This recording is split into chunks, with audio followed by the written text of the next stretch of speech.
আজকে আমি আপনাদেরকে আফগানি স্টাইলে ডিমের কোরমা করে দেখাবো।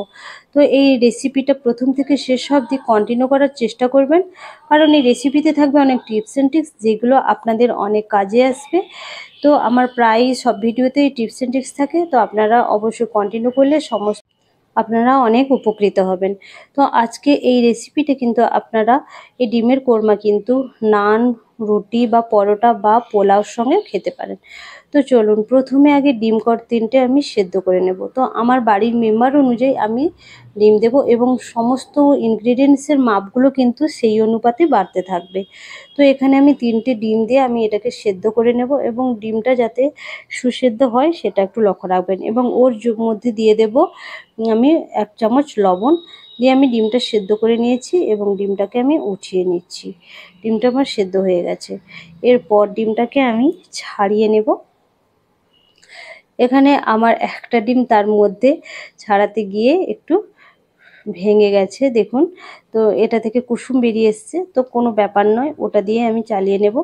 আর এখানে দেখুন এই ডিমগুলোকে এইভাবে আমি মুখটাকে অল্প করে একটু কেটে নেব, কারণ ডিমের মুখটা অল্প করে কাটলে ওর মধ্যে কিন্তু মশলাগুলো ঢুকে যায়। তো এরপরে ওর মধ্যে দিয়ে দিচ্ছি একটু অল্প লবণ আর লবণ দিয়ে আমি ওটাকে মাখিয়ে নেব এবং তেলের মধ্যে আমি দিয়ে দিচ্ছি অল্প হলুদ দিয়ে আমি ডিমগুলোকে ভেজে নেব এবং যে ডিমটা আমার নষ্ট হয়ে গেছিলো ওই কুসুমটাকে আমি বের করে আমি শুধু ডিমের খোলটাকে আমি ভেজে নেব। এরপর কড়াইয়ের মধ্যে আমি একটা মশলা গ্রেভির জন্য একটা মশলা বানিয়ে নেব। অল্প তেল দিয়ে তাতে 4-5টা দিয়েছি গোলমরিচ আর 2টো এলাচ, একটা দারচিনি টুকরা আর দিয়েছি পানমৌরি আর 4 থেকে 5টা রসুন আর একটা ছোট সাইজের পেঁয়াজ আর 5 থেকে 6টা দিয়েছি আমি কাজু বাদাম আর টমেটো একটা ছোট সাইজের, এটা আপনারা স্কিপ করতে পারেন, আর 3টে কাঁচা লঙ্কা।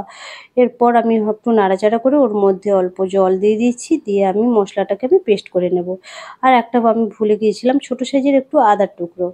তো এরপর আমি হালকা একটু মশলাটাকে ঠান্ডা করে আমি পেস্ট করে নেব মিক্সির মধ্যে, এবং ওর মধ্যে আমি দিয়ে দিয়েছি অল্প পরিমাণে ধনেপাতা।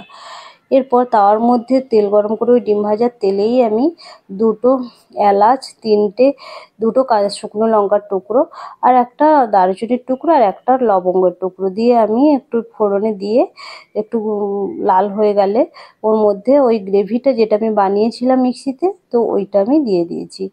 দিয়ে একটু হালকা করে নাড়াচাড়া করে নেব। দিয়ে মশলা থেকে যখন আমার তেলটা সেপারেট হয়ে আসবে তখন আমি ওর মধ্যে দিয়ে দেব 1/2 টিস্পুন জিরে গুঁড়ো, 1 টিস্পুন ধনে গুঁড়ো আর অল্প সামান্য লবণ, স্বাদ মতো লবণ। এরপর আমি গ্যাসটা বন্ধ করে দেব, গ্যাসের ওভেনটা। তারপর আমি ওর মধ্যে দিয়ে দেব ফেটিয়ে রাখা টক দই, দিয়ে আমি ভালো করে ওটা মিক্সড করে নেব, কারণ আমি কোনো রিস্ক নিতে চাই না, কারণ টক দই গরমের মধ্যে পড়লে কিন্তু ওটা ফেটে যেতে পারে এবং কাটা কাটা একটা হয়ে ছানাচ মতন হয়ে যেতে পারে। তাই আমি ভালো করে ওটা মাখিয়ে মিক্সড করে মশলার সঙ্গে তারপর আমি গ্যাসটা জ্বালিয়ে দিয়েছি। এরপর আমার ডিমগুলো দিয়ে দেওয়ার পালা, এবং ডিমগুলো ভালো করে মশলার সঙ্গে মিক্সড করে নেব। ভালো করে মিক্সড করে নেওয়ার পর আমি ওর মধ্যে দিয়ে দেব একটু ফ্রেশ ক্রিম আপনারা বাজার থেকে কিনে দিতে পারেন। এখানে আমি বাড়ির যে দুধের মালাই ছিল, তো সেটা দিয়ে আমি এখানে মশলার সঙ্গে ডিমের সঙ্গে আমি ভালো করে মিক্সড করে নেব। ফ্রেশ ক্রিমটা দিয়ে দেব এবং এতে টেস্টটাও একটু বেশি সুন্দর হয়, গ্রেভির টেস্টটা।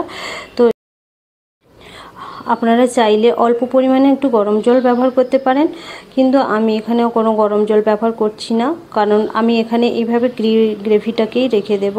তো ওপর থেকে দিয়ে দেব অল্প পরিমাণে ধনেপাতা কুচনো। ধনেপাতা দিলে এর সেন্টটা খুব সুন্দর আসে। তো এইভাবে আমার তৈরি হয়ে গেল আফগানি স্টাইলে ডিমের কোরমা।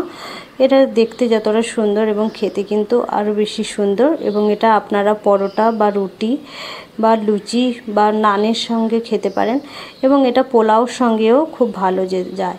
এবং এইভাবে আপনারা ডিমের কোরমা এটাকে ছানা দিয়েও এইভাবে বানাতে পারেন, পনিরেরও এইভাবে কোরমা বানাতে পারেন।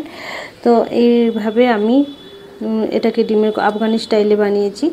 তো কেমন লাগলো আমার এই রেসিপি? যদি ভালো লেগে থাকে অবশ্যই কিন্তু কমেন্ট করতে ভুলবেন না, এবং আপনারা কীরকম ডিমের কোরমা বানান আমার সঙ্গে অবশ্যই শেয়ার করতে পারেন। এবং যদি আপনাদের ভালো লাগে তো আপনারা একটা লাইক দেবেন, না ভালো লাগে ডিসলাইক করবেন। প্রচুর এই রেসিপিগুলো শেয়ার করতে থাকবেন।